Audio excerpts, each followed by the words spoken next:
Republican Senator Lindsey Graham introduced legislation this week that would ban abortions nationwide after 15 weeks of pregnancy, except in cases of rape, incest, or to save the life of the mother. The proposal comes in the wake of the Supreme Court's decision to overturn Roe versus Wade. Abortion rights is shaping up to be obviously a key voting issue in the upcoming midterm elections.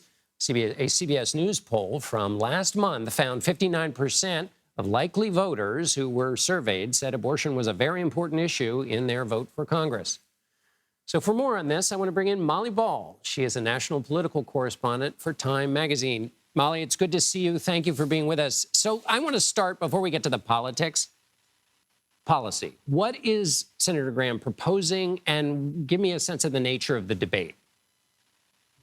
Yes, thanks for having me, John. So Senator Graham's bill would restrict states from permitting abortion after 15 weeks. So it would basically say on the federal level, nationally, no state can allow abortions after 15 weeks. Now, it does have exceptions. There is an exemption for rape, incest, and as you said, the life of the mother, not necessarily the health of the mother. And these are very narrowly drawn exceptions. Even the rape and incest exemptions create a very high bar for women to meet to actually have abortions that are permissible under this law. Now, the Republican caucus did not know that Senator Graham had this up his sleeve. It surprised the Republican Senate leader, Mitch McConnell, and a lot of other Republicans in the Senate when he unveiled it this week.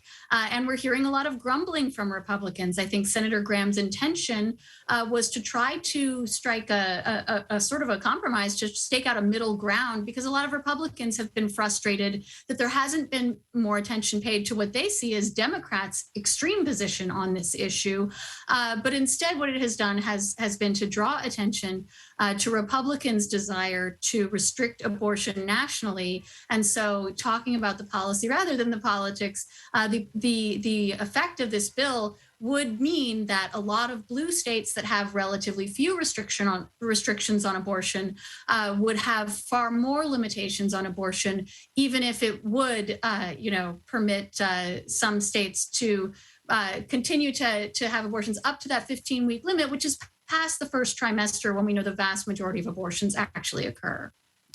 So on another quasi-policy part of this, Republicans have said abortion should be left to the states. And here they're making a national piece of legislation, which you said would apply to those states that have more abortion rights, because there's some that have now, either through trigger laws or other things that have passed, that abortion is limited beyond much before 15 weeks. So how does Senator Graham or anyone who supports what his legislation square the idea of letting the states do it with a national abortion law? It really is a little bit of a contradiction, because that had been the line when the Supreme Court ruling came down, was to say, well, this isn't actually a ruling about whether or not abortion should be legal. It's just about returning it to the states, saying state legislatures are the appropriate venue for this. It shouldn't be the courts. It shouldn't be, with the right views as an activist court that decided Roe v. Wade and created a federal constitutional right to abortion in the first place. They're saying the line had been, we're going to take away that federal right, but then states can do different things. So, maybe blue states will have more abortion rights and red states will have fewer. But this bill really returns that debate to the federal level. And there are bills in the House as well to restrict abortion. And going back to the politics of this, since it is an election year, it is election season, Democrats have been making the argument that Republicans want to ban abortion nationally. And if there was any sort of deniability for Republicans to say, no, that's not what we're doing, that's sort of gone now, because in fact, it very much is at least what Senator Graham is trying to do.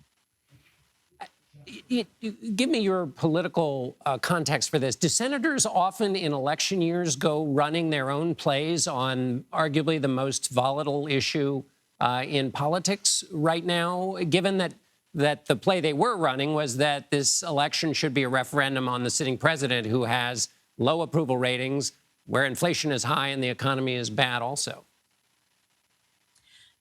No is the short answer. The long answer is we've seen a lot of Republican disarray in what should be a good political environment for them, given all the factors that you just named. The decision itself has galvanized a lot of voters, and consultants and pollsters on both sides, Democrat and Republican, will tell you they have seen an incredible surge, particularly of women voters who have been galvanized to vote, who otherwise might not have, because of the Supreme Court decision. And it's really been an across-the-board phenomenon. We've already seen an effect in a couple of special elections in New York and Alaska, where it does seem to have been a decisive factor. So, I think a lot of us are very cynical about the effect of anything on the political landscape, given that we live in such a polarized country where it often seems like the parties are sort of deadlocked. And yet, this Supreme Court decision has made a huge ripple effect. It's a midterm election when a lot of people don't vote. A lot of people only vote in presidential elections. And yet we are seeing an incredible galvanization, an incredible increase in potential turnout because of the Supreme Court decision. All right. We'll see if there's any reaction to this legislation. Molly Ball, Time Magazine. Thanks so much. Thank you.